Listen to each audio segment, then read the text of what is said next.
Mike Gallagher. Last night on CNN, my friend Arthur Aidala was on a panel and delivered some real cold, hard truths to that panel. I want to ask you a question. What is your evidence that Mamdani would return New York City to the 1970s hellhole Times Square? What is your evidence of It's that? very simple. So he wants to raise taxes on people who make the most money. What eventually is going to happen is you're going to lose that tax base. Once you lose that tax base, our bonds will get degraded. Now the city budget will not be substantial enough to subsidize not only the cops but the fire department, the sanitation department. Once you start losing Wall Street and people who pay $11,000, $12,000 a month to live on the Upper East Side, you're done. Let me ask you. And you go back to the 70s when Gerald Ford said to New York, drop dead. Okay, but hold on, Arthur. Arthur making Joy Reid look pretty dumb, but in fairness, that's not really a high bar. Let's welcome back to the show our friend, one of the most high-profile and successful New York trial attorneys, the great Arthur Aidala. You know, that's not really a heavy lift. I mean, but you were right. You were right. Mike, before we even talk about New York, I go on that CNN panel and I enjoy it. I have no problem telling you I enjoy it. I'm kind of like the moderate there, and everyone's always very nice. But I've been on with dozens of people now. But Joy Reid is on a whole other level. In the segment before that, she was basically supporting Iran. And I'm going to tell you some how the sausage is made. When we went off air, not me, but one of the other guests, I believe he called her bonkers. I think he said, Joy, I mean, the stuff you're saying is bonkers. He said, because she's like, how could we bomb a sovereign nation that has never attacked America? He goes, what do you mean? Over the last 30 years, they've killed 170 Americans. I mean, he had all the stats. It was crazy. Right. So then when they say, I mean, she's clearly a Mamdani person, I should say.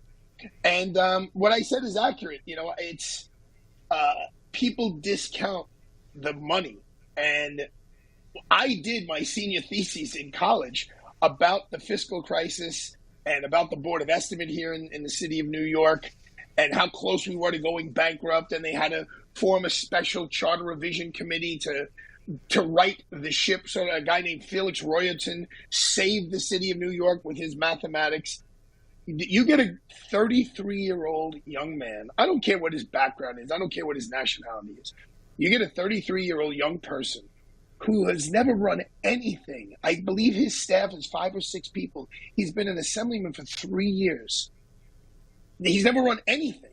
Now, he's got very prestigious parents and he has a very good upbringing, but you're going to put him in charge of New York City's billions and billions of dollars of budget. You're going to put him in charge of all these agencies, our safety, our tourism, our education. He's just, and the things that he's saying that he would do, a mayor doesn't have control over. So, he wants to raise the minimum wage. He doesn't have the power to do that. The state legislature has to do that. He wants to freeze taxes. He has a very limited ability to, freeze rents. Yeah, he has very limited ability to do Arthur, these things. Yeah, but you're listing the things he can't do. What about the things he can do? And that's what terrifies a lot of normal people who can't believe that the Democrat voters did what they did last night. So, Mike, my phone has been blowing up with people like us. Here's, you talked about in one of your commercials about your age. People who were out yesterday in 100-degree weather campaigning vigorously for Mamdani, they do not remember pre-Rudy Giuliani New York City. They don't, right, my office in Manhattan is right next to Bryant Park. People go there in the afternoon and watch movies and have a cocktail. In 1989, if you walk through Bryant Park, you weren't coming out without getting robbed, beat up, terrorized, assaulted in some way. They forget what Times Square was like with all the pornography and the crack and the knives and the scariness. These kids, they don't know that.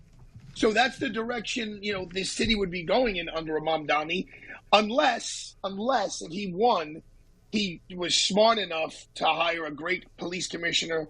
As much as you want to rag on de Blasio, he did have Bill Bratton as his police commissioner. And yeah, but this guy wants to defund the police. He wants I'm terrified. Look, Arthur, I heard somebody allege that he wanted to actually remove the police from high crime neighborhoods in New York. I thought that's not possible. That can't be. I saw it with my own eyes and heard it with my own ears. He said it in an interview. He wants to remove police because too many people get arrested in high crime neighborhoods and they get persecuted because they're people of color. He wants to replace the cops with social workers. Every bit of the rabid, crazy, radical agenda that you imagine, you dream up, he believes in. He thinks these things.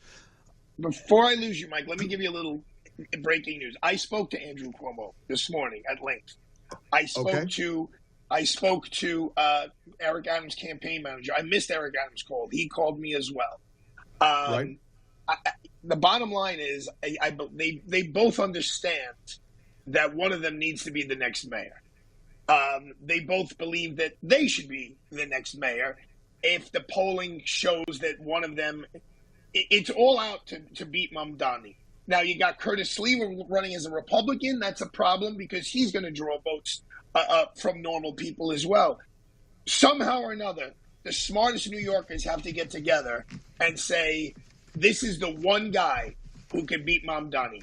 Whether it's Sliwa on the Republican line, whether it's Eric Adams as the incumbent on the independent line, whether it's Cuomo on an independent line, but whoever is the most likely to beat Mamdani has to be the one person everyone coalesces around and run against. And because this kid can't be the mayor of the city of New York, we would be in for a world of hurt.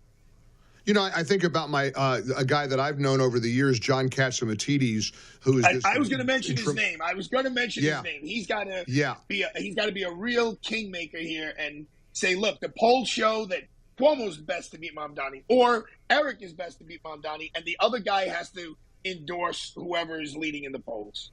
It's got to be And John's a high-profile Republican and of course, a broadcaster. He owns WABC, and, of course, he appears on AM 970, The Answer, every night. But he also owns the Gristedes supermarket chain. One of the agenda items for this lunatic is to funnel funds, to confiscate funds from corporate grocery stores to fund city-owned grocery stores so that there's no profit on groceries. Now, that'll put Gristedes out of business, and I believe I saw an interview, I think, with John a few weeks ago.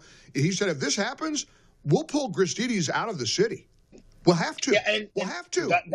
That's what I was talking about with Joy Reid last night on CNN. So you get a billionaire like John Catsimatidis who says, I'm going to pull this out, I'm going to pull that out. My primary residence is no longer going to be in New York City. I'm going to move out to my house in Quogue in the Hamptons. That's it. That's the domino effect, and everything starts falling. Right. So, you know, we need, as New Yorkers who are educated, who are mature, who know what history has held for this city and how bad it could be. That's the problem. The young people don't know about how bad the subways were, the graffiti, the grime. So those like the John Catsimatidis of the world have to come together and say, look, guys, all three of you can't run. Sliwa, Cuomo, and Eric. We got to pick one, and that's our guy. Well, let's go back to your conversation with Cuomo here. I mean, you broke that here on the show, and of course, talking with Arthur Aidala, host of the Arthur Aidala Power Hour, AM 970, The Answer, every night at 6 p.m. Was Cuomo inclined in any way, shape, or form to do this? I mean, was he open to the idea? Yes. He was. Yes. Really? Yes. 100%. Yep. He loves this city. You know, people make a big, he lives in Westchester. He loves, come on, the kid grew up in Queens. He loves this city. He does not want Mamdani to be the mayor. He knows he got caught in this. I mean, look, 8% of the people voted. 8. 1, 2, 3, 4, 5, 6, 7, 8. This was not like a big, overwhelming turnout here. So what he said is, let's wait a week or two. Let's see what the polling says.